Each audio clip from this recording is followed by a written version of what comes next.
Hi guys, so in today's video I'm going to be taking a look at kicks, kick drum, bass drum, all the different names that it goes under. Kick is very important to any dance track. It's the lifeline of the track, the heartbeat of the track. You need to make sure that you get it right, because if it's too weak or too strong, it can really throw the whole track off. But what I've got in front of me is I've got a waveform of a kick. So I've got the what 8 kicks look like at the top. Going to break down what a kick actually is, so when people refer to different parts of kicks, and talk to you about different sounds from kicks, what is actually meant. You can see the two waveforms in the middle. One on the left is just a picture, and then one on the right has got colours. So the very light blue, sort of greeny colour, is called the attack of the kick, and that's the first part that you hear. And we'll go and take a look at the different parts of the kick in a second. That's the part that you hear. And the middle part of the kick is called the body. So this is where you feel this more than you hear it. And then obviously the tail decay is how long the kick goes on for. The attack can also be known as a transient of it. So people talk about transients, that talks about the attack of the kick. What we'll do now is I'll go over and show you some examples, and we'll talk about the kicks and what you can do with kicks. So just first of all, actually looking at the kick. So here is a dance kick, and again it's using the same principle. The first part of it here is the attack, the body, and then the decay. So I'll just loop, we'll do this, I'll just loop one section, and just solo this kick. So what does the attack sound like? So this is the attack. When you talk about attack, this is the attack. So it's that first click, that first noise that you hear. There's no bass, it's just the high end sort of clicking sound. And then the body, you'd feel that more than you'd hear it. So that's the sort of bass of it. And then the tail is just it, filtering down to it till it stops. So that's the three parts to the kick. What I've got is got a quick demo, and I'm going to look at different kicks and how we can fit kicks into our tracks. So here's a quick demo.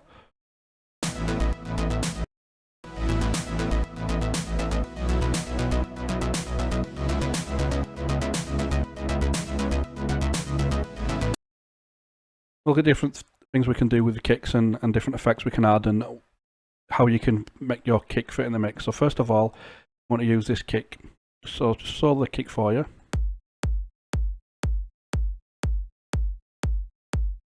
So it's a very EDM-y type of kick, but we're going to make it fit this Synthwave track. So let's play it along with it.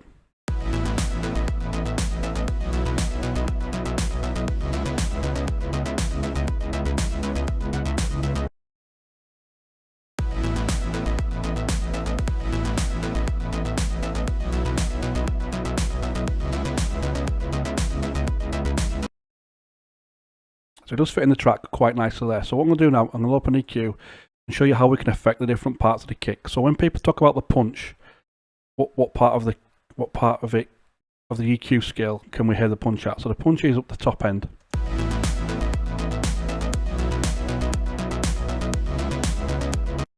You can really hear that cutting through the mix now. And then the bass line there, the body part of it, sorry, is the sort of boomy noise. That's anything from around here. So we'll boost that so we can hear it.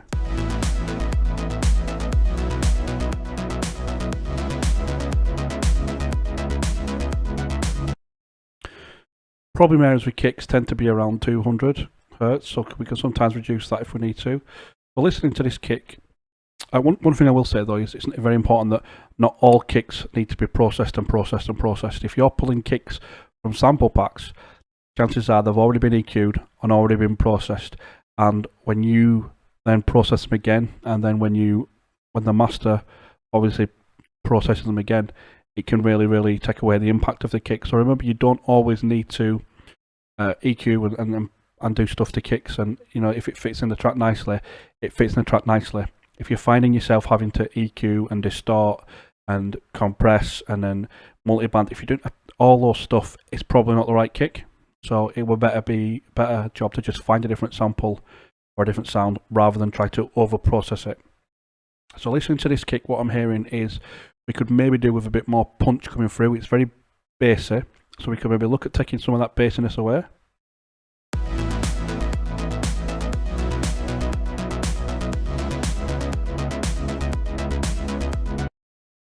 And we could maybe make it a bit more punchy. So we're going to look at different ways we can make it a bit more punchy. We can use the EQ to boost it up.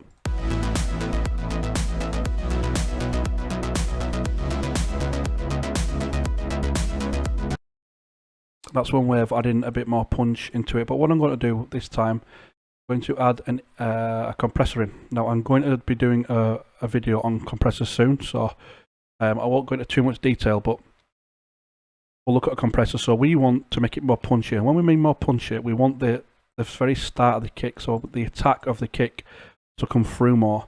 That's what when people talk about punch, that's what it is. It's the initial impact.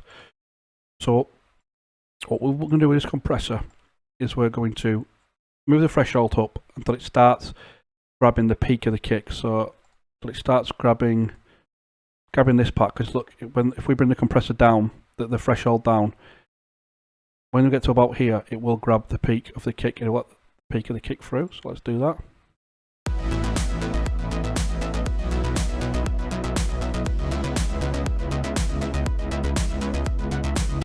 So there, it's now grabbing the peak of the kick. And what we're going to do is the attack of the kick, the attack of the compressor is how quick it starts. So we want to let as much of that first transient through as possible. So we set a long attack. We'll leave the ratio on 4 and we'll just leave the release to auto for now.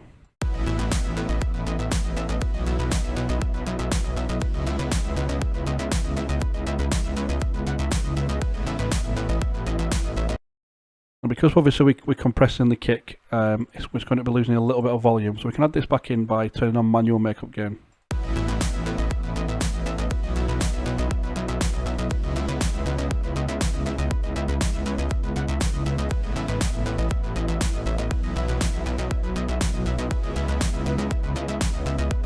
So now we can hear the kick punching through more in the track. We can hear the top end, the tingle of the kick coming through.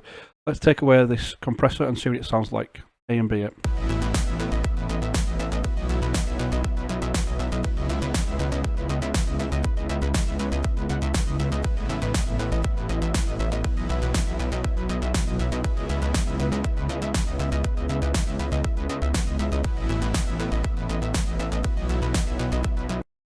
And we can tell there that the punch is coming through a lot more now. It is a little bit louder, but when you're listening back to this, when you're comparing like for like, remember, if the volume's louder, it doesn't necessarily mean it's better, and your ears may perceive it as being better because it's louder. So make sure you're always mixing at the same sort of levels. So this kick, what we've got here is we've got a very EDM bass heavy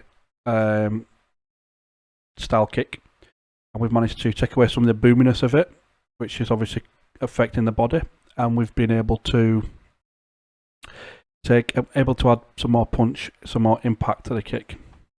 Now we're going to move on to our next example, and here is another kick. Let's listen to this.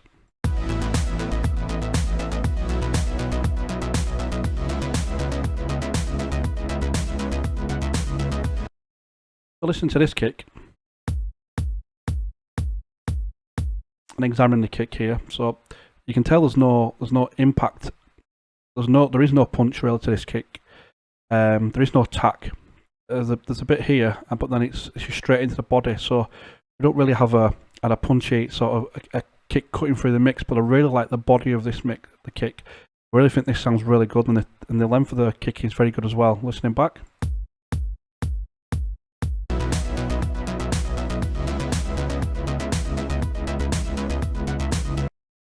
So that's a really nice body of the kick. Now this is where we get to where you can lay your kicks. So what this track is missing is an attack. Now we could EQ it. We could definitely EQ it. But there's no attack really there to start with.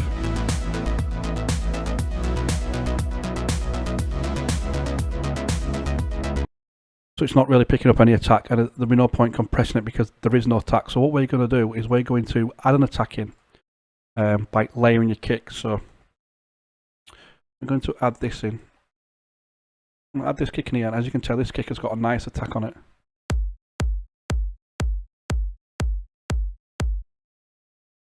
What I'm going to do with this is I'm going to take away all this. I'm going to roll this back to here. While that's doing that, let's get all that taken away. Like that. One of the things you can do is stop it clicking. You can double click it on FL Studio. You can use this declicking mode and just set your transient to bleeding, and it will just slowly fade it out. So now we have an attack of a kick. And then what we can do with that is we can then play them together.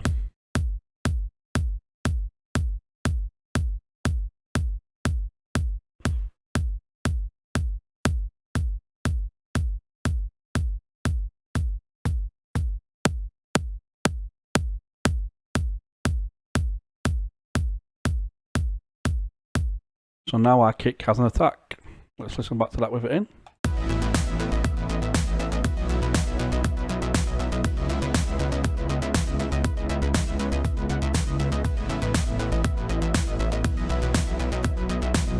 What we can then do is we can now add a compressor to glue them together. That's another type of compression, like a glue. We'll stick with this one now. This time we'll play it until the threshold's peaked. Now this time we're not wanting to let the attack through. What we're wanting to do is we're wanting to gel them together. So we can leave it on 1, leave the ratio on 4, leave the release on auto, and then we'll just dial it back until it sounds right.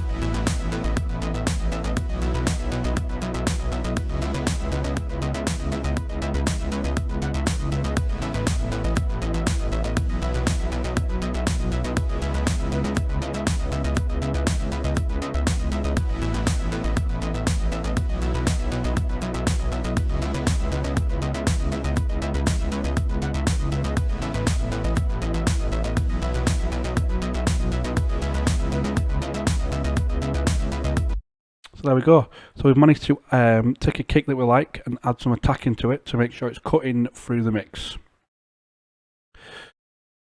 So the third EQ we're going to look at, kick we're going to look at is a standard 707 kick. It's very popular, sort of synthwave kick, and let's just play that.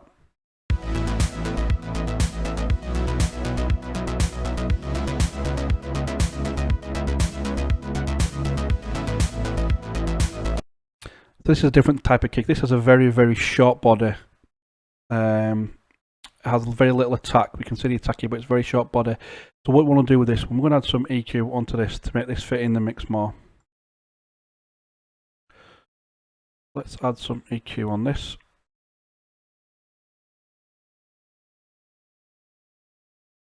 So it's very dull sounding.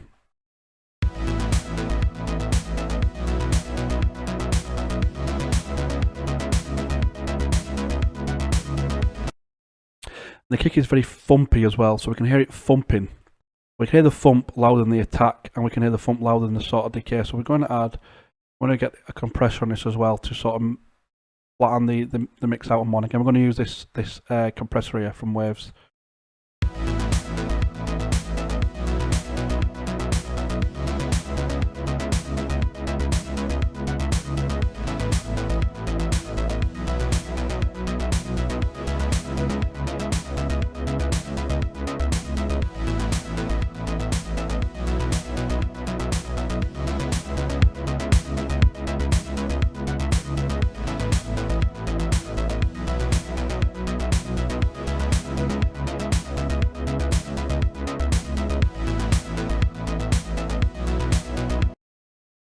So that's now allowing the kick to cut through the mix as well. So we'll give you 3 examples there of what you can do with kicks if you have a kick that you like the sound of, or how you can make sure the kick fits in, and what are you listening out for then. So we'll go over the 3 things that you listen out for again. You're listening out for the attack of the kick, and we'll use this in an example. The attack of the kick is the very first sort of noise, the clicking noise that you hear. Does it cut through the mix? Is it too dull? Does it stand out in the mix? The next part is the body. Is the body bassy enough? Is it boomy enough? And we'll look at the EQ again. We'll get the EQ back up. So the attack. So the attack would be the sort of top end of it here. This is what you're sort of listening out for. The boominess would be here, so the base of the track. And again, 200 Hz can sometimes be a problem. So again, you can cut a little bit of that out if it's too boomy or bassy for you. And then the third part is obviously the tail. And again, we showed you how we can make the track shorter. So you can even go for something like this.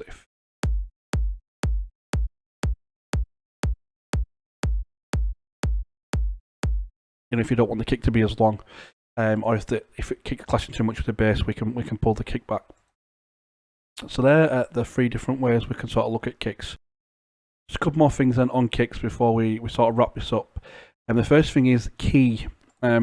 Kicks can be in key. So what we can do to find out the key of a track, we can, if you're in FL Studio, or you can use Melodyne or anything like that can detect pitch. We go to Edison and we just record this in.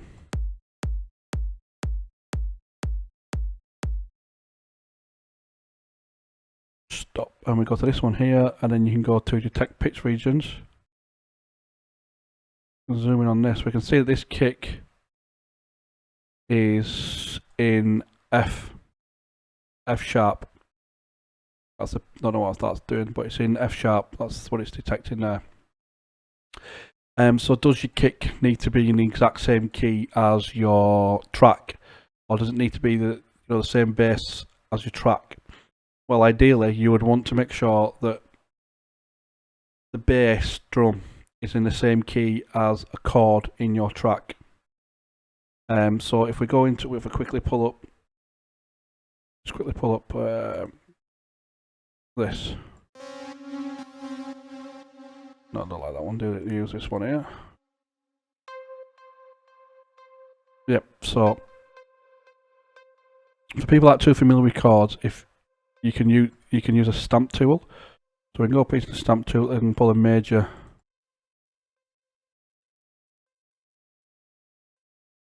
Now I know this track is in A. The track that I made is actually in A. So we can see that F would fit in there. So ideally, if your tracks, let's say your track's in A, your kick would need to be on one of these notes. So would A, B, obviously if it's major, sorry, it needs to be on A, B, C, D, E, F sharp, or G sharp. So it would need to be in one of them notes. So if your kick's in G, it may not sound too well in the actual mix of the track. When it's trying to fit into the track. That's one way you can check to see if this would only really apply as well if you've got a lot of body and it's quite a long track, a long kick. The likes of 707 kicks, you don't really need to test. You don't really need to check them too much because they're such a short kick that you don't really get much of a note through on it. You can just hear the sort of the click and a little bit of the bass come through. So that is how you can find your key of your kick as well. And there are so many different kicks out there. I've given away kicks before. You can go back through the samples and you can grab some kicks, and you can make any kick really work using a couple of different techniques. Like I said, the layering technique. I've even seen people layer 2 or 3 kicks together to make one kick. But if you're just starting out and beginning, I wouldn't advise you do a lot of layering until you really get used to the kicks in general. You can also add a transient designer for the kick as well. So let's see if I can show you that. If I've got one here. Well, FL Studio has one as well, yes. So let's load up this transient process, and this is, like I said, so another word for the attack of the kick is a transient. Replay that along. We can see here, look. We can add attack to this, which will start the, and that's pulling up the punch of the kick. But that's about it for kicks, guys. Thanks for watching, and I'll see you next time.